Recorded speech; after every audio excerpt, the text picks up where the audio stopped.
بسم اللہ الرحمن الرحیم۔ نفحۃ العرب کا پہلا باب ہے فی النثر، سبق نمبر 3 ہے اعجوبہ۔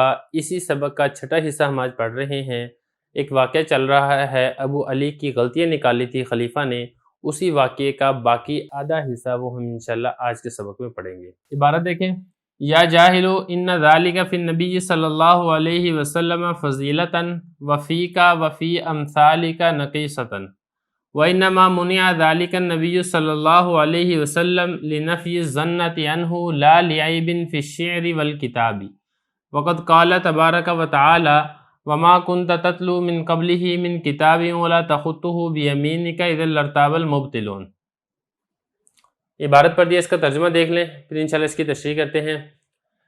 اے جاہل، یہ نبی صلی اللہ علیہ وسلم کے بارے میں فضیلت تھی اور تجھ میں اور تیرے جیسے مثالوں میں نقص یعنی عیب ہے، اور سوائے اس کے نہیں نبی کریم صلی اللہ علیہ وسلم کو اس سے منع کیا گیا تاکہ آپ کے بارے میں گمان کی نفی کی جائے، نہ کہ اس وجہ سے کہ شعر میں اور کتاب میں کوئی عیب ہے۔ اور اللہ تعالیٰ قرآن مجید میں فرماتے ہیں وَمَا كُنْتَ تَتْلُو مِنْ قَبْلِهِ مِنْ كِتَابٍ وَلَا تَخُطُّهُ بِيَمِينِكَ إِذًا لَارْتَابَ الْمُبْطِلُونَ۔ عبارت ہو گئی، ترجمہ ہو گیا۔ اب چلتے ہیں لغوی صرفی تحقیق کی طرف۔ لغوی صرفی تحقیق اس کے اندر کوئی خاص نہیں ہے۔ ایک فضیلت یہ دیکھ لیں آپ، یہ اس کی جمع آتی ہے فضائل، اردو میں بھی یہ اسی معنی کے اندر ہی استعمال ہوتا ہے۔ اور اسی طرح نقیصتن، اس کی جمع آتی ہے نقائص، اس کا مطلب ہوتا ہے نقص، عیب۔ اور منع معنی یمنع پہلے گزر چکا ہے، کسی چیز سے منع کرنا۔ اور ظن، یہ گمان کو کہتے ہیں، یہ اچھا گمان بھی ہو سکتا ہے، برا گمان بھی ہو سکتا ہے۔ اور اللہ تبارک و تعالیٰ قرآن مجید میں فرماتے ہیں، اچھا یہ جو تبارک و تعالی ہے، یہ باب تفاعل سے واحد مذکر غائب فعل ماضی معلوم کا صیغہ ہے۔ تبارک یا تبارک تبارکن، تعالی یا تعالی تعالین۔ اور اسی طریقے سے آگے چلیں، وما کنت تتلو، تلا یتلو، اس کا مطلب ہوتا ہے پڑھنا، تلاوت کرنا۔ اسی سے واحد مذکر مخاطب فعل مضارع معلوم کا صیغہ ہے۔ اور اسی طریقے سے آگے دیکھیں، خطہ یا خطو، اس کا مطلب ہوتا ہے لکیر کھینچنا، تو یہاں پر مراد ہے ہاتھ کے ساتھ کسی چیز کا لکھنا۔ اگلا لفظ دیکھیں، لرتابا، ارتابا یرتابو ارتیابن، شک کرنا۔ اور اسی سے واحد مذکر غائب فعل ماضی معلوم کا صیغہ ہے۔ آخری لفظ دیکھیں، مبتلون، ابتلا یبتلو ابتالن، کسی چیز کو باطل قرار دینا۔ مبتل، کسی چیز کو باطل سمجھنے والے لوگ یا باطل پر ہونے والے لوگ۔ یہ اس کی لغوی صرفی تحقیق ہے۔ اب چلتے ہیں اس کی تشریح کی طرف۔ دیکھیں، اس نے جو ابو علی نے کہا تھا کہ جو میں شعر صحیح طریقے سے نہیں کہہ سکتا، اسی طرح میں امی ہوں، پڑھا لکھا نہیں ہوں، یہ دونوں عیب نہیں ہیں۔ اگر یہ عیب ہوتے تو نبی کریم صلی اللہ علیہ وسلم میں نہ پائے جاتے۔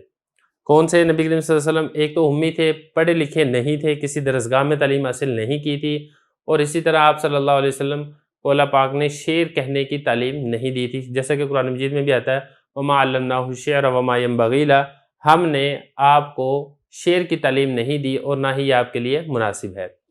تو یہ آگے سے پھر یہاں سے جو خلیفہ ہے وہ جواب دے رہا ہے اس جاہل کی دلیل کا۔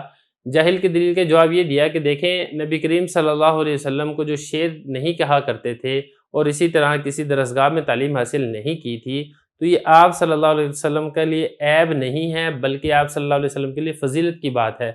اور جو تم شعر نہیں کہہ سکتے ہو اور جو تم نے کسی درسگاہ میں یا کسی سکول، کسی مدرسے میں تعلیم حاصل نہیں کی ہے، تمہارے بارے میں یہ عیب ہے۔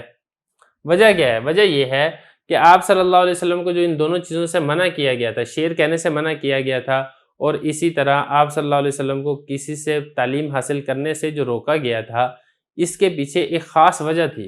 اور وہ خاص وجہ کیا تھی؟ وہ خاص وجہ یہ تھی لِنَفْيِ الظَّنَّةِ عَنْهُ، کہ نبی کریم صلی اللہ علیہ وسلم کے بارے میں لوگ برا گمان نہ کریں۔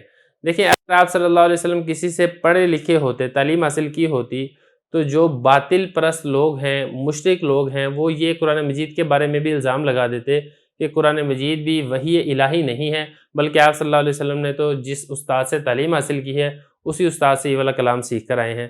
حالانکہ قرآن مجید معجز ہے، یہ انسانی کلام اور انسانی طاقت سے بالکل باہر ہے۔ اسی طریقے سے جو شعر ہیں، اس کی تعلیمی نبی کریم صلی اللہ علیہ وسلم کو نہیں دی گئی، کیونکہ جو مشرکین مکہ تھے وہ قرآن مجید کے متعلق شعر کا بھی کہا کرتے تھے کہ یہ تو ایک شاعر ہے، یہ تو نعوذ باللہ ایک مجنوں ہے، اس طریقے کی بیہودہ باتیں کیا کرتے تھے۔ اللہ تعالیٰ نے نبی کریم صلی اللہ علیہ وسلم کو ان باتوں سے بچانے کے لیے، ان شبہات کی جڑ کاٹتے ہوئے ان دونوں چیزوں سے اللہ تعالیٰ نے آپ کو محفوظ رکھا، اور اللہ تعالیٰ نے اپنی جانب سے ہی آپ صلی اللہ علیہ وسلم کو علوم اور معارف عطا کیے۔ اگر عبارت تھوڑی سی دیکھ لیں کہ اے جاہل ہے بیوقوف آدمی، نبی کریم صلی اللہ علیہ وسلم میں تو ایک فضیلت کی بات تھی کہ انہوں نے اگر کسی درسگاہ سے تعلیم حاصل نہیں کی، انہوں نے اگر شعر و شاعری نہیں سیکھی تو ان کے لیے فضیلت کی بات تھی۔ وفی کا اور تیرے بارے میں، وفی امثال کا اور تیرے جیسی اور کوئی لوگ ہیں، تیرے جیسی اور مثالوں میں نقیصتاً، یہ تو عیب کی بات ہے۔ نبی کریم صلی اللہ علیہ وسلم کو تو اس لیے منع کیا گیا تھا لنفی ظنتی عنہ، کہ آپ کے بارے میں کوئی برا گمان نہ کر سکے، تو گمان سے بچانے کے لیے اللہ تعالیٰ نے روکا تھا۔ لا لیعب فی الشعر والکتاب، اس لیے اللہ تعالیٰ نے منع نہیں کیا تھا کہ شعر و شاعری سیکھنے کو غلط چیز ہے، یا اسی طرح کتاب سے، کاپی سے تعلیم حاصل کرنا، درسگاہ سے تعلیم حاصل کرنا یہ کوئی بری چیز ہے، اس وجہ سے اللہ تعالیٰ نے منع نہیں کیا تھا۔ تو یہ والی تو وجہ صرف آپ صلی اللہ علیہ وسلم میں پائی جاتی تھی کہ آپ صلی اللہ علیہ وسلم کو تہمت سے بچانا مقصود تھا، تمہارے بارے میں تو یہ والی وجہ نہیں پائی جاتی، تم تو تعلیم حاصل کرو، تم تو شعر و شاعری سیکھو۔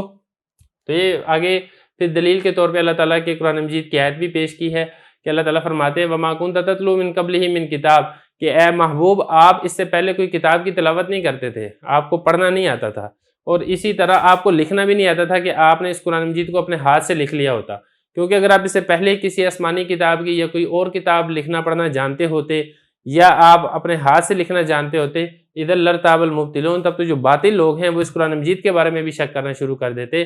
تو ہم نے ان کے شک کا کلا کما کرتے ہوئے ہم نے آپ کو یہ چیزیں پہلے سے نہیں سکھائی ہیں۔ تو خلاصہ یہ ہے کہ یہ تو حکم خاص ہے نبی کریم صلی اللہ علیہ وسلم کے ساتھ، عام آدمیوں کو شعر و شاعری بھی سیکھنی چاہیے، عام آدمیوں کو لکھنا پڑھنا یہ بھی سیکھنا چاہیے۔ عام آدمیوں کے بارے میں یہ عیب کی بات نہیں بلکہ فضیلت اور کمال کی بات ہے۔